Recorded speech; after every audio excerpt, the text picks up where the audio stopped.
Sabi nila serbisyo, pero pera lang ang habol. Bansa'y lugmok habang sila'y nagbubulsa ng gold. Milyon sa proyekto pero butas ang kalsada. Kaya't ang tao gutom, puro sakit ang nadada. Korupsyon, dahilan ng kahirapan. Tao'y nagdurusa, sila'y puro galapisan. Kayo nang masa, wala namang balik. Habang mga buhaya, puro luwag halik. Hospitals kulang, eskwela'y sira, pero budget nilang mga trapo'y sobra-sobra. Trabaho wala, taas ng presyo ng bilihin. Kaya't ang bayan parang laging pinapahirap din.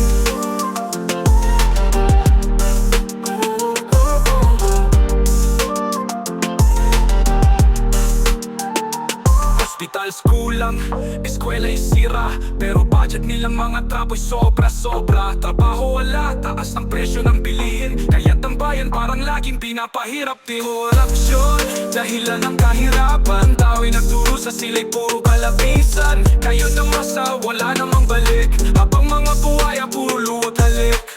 Kung pera'y hindi na nakawin sa kaban, siguro'y maunlad at taas ang dangal ng bayan. Ngunit dahil sa bulsa, kinakalawang ang pag-asa. Hanggang kailan kaya tayo magtitiis masa? Bayan ko gising, sigaw ng katarungan, wakasan ng korupsyon. Ito ang ating laban, di lang para sa akin, kundi sa kinabukasan. Para sa kabataan, para sa sambayanan.